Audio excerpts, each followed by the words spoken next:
Diana in Lebanon, you're live with Eric and Thomas. What would you like to talk about? Hi, how are you? Hi. We're doing well. What did you want to talk about? Well, I'm an atheist, a skeptic atheist, but I've always struggled with psychic abilities because I used to experience, and I still have experiences. Sorry, English is my second language, so bear with me.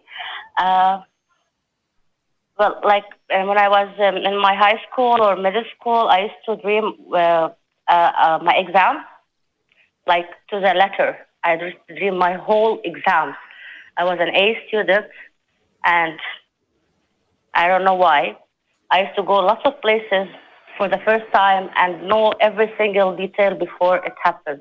Yet, I don't believe in supernatural. I don't believe in psychic powers, but it happens to me, and I can't shake it off. And the ghosts and everything else.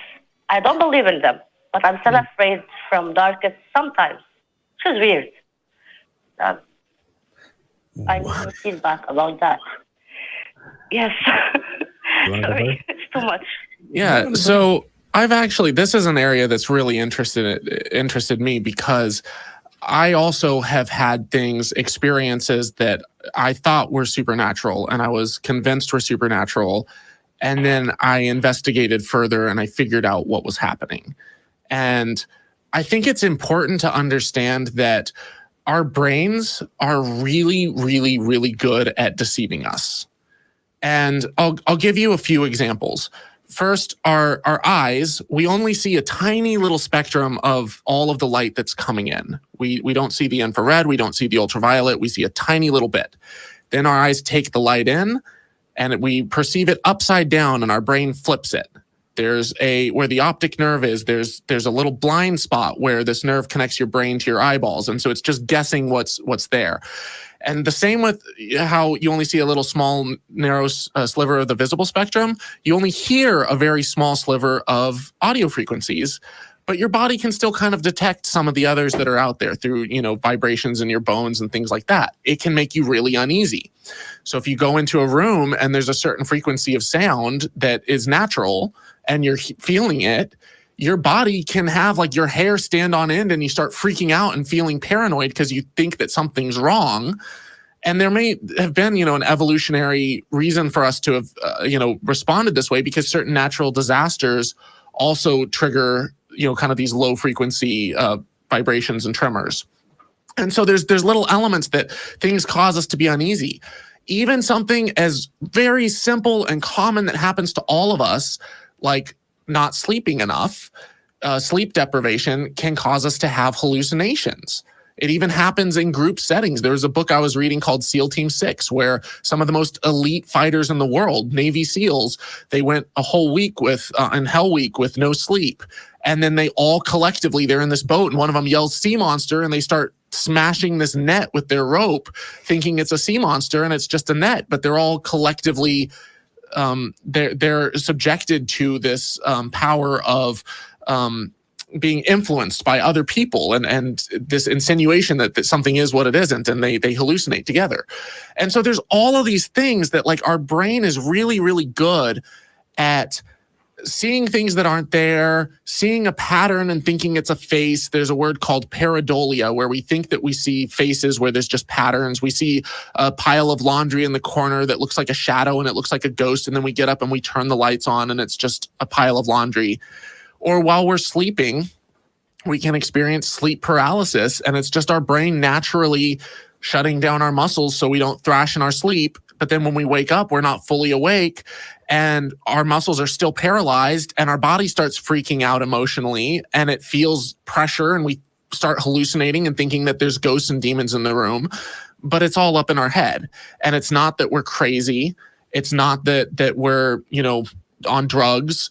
It's just that our brains are we don't understand everything. Most people don't understand everything that's attributed oftentimes to the supernatural, but just because we don't know everything that our brains do doesn't mean that someone doesn't know or that there isn't a natural explanation that's out there to be found.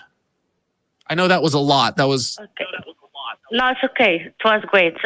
First, what's the name of the book that you read? Well, the book, it was only one tiny part of the book, but I read a book called SEAL Team 6, and it was about Navy SEALs, about soldiers that were training. Okay. And the whole book is just about their training, but there was one really tiny part in the book where they talk about this collective hallucination that they had. And Tell me about one thing is that, the sleep paralysis, because I do have that. Yeah. I do sometimes feel like something is touching me, and I try to wake up. I'm awoke, but I can't move myself. So thank you for this explanation. Yeah, I did a whole video on my channel where I break down the science of it. If you go to Holy Kool-Aid on YouTube, go to youtube.com/Holy Kool-Aid. I watch you. I didn't watch this, but I will watch it. Look for my video on sleep paralysis. I go a lot more in detail on that. And thank you very much. Dayana, one last thing, a little bit more homework, and that is that I think, would you agree with me that there are people who see things and hear voices and are not experiencing something supernatural, but are instead suffering from some kind of just disability? Right? Yes. People. So how do you tell the difference between? So how do you? Sorry, Eric. No, that's okay. Supernatural. I don't believe in supernatural. No, so, but here's the thing. It's not logical to me. Understood. I still have these feelings. Understood. And that's normal. That's normal. Where I'm going with this is, how do you tell the difference between yourself and others who think they're experiencing what you're experiencing, but actually aren't? Like, what are those distinguishing things? Because that can help you kind of explore that and really kind of set those apart. I think that trying to find what the difference is, it'll help. Mm. How am I different from the people who are wrong? And then, go that way.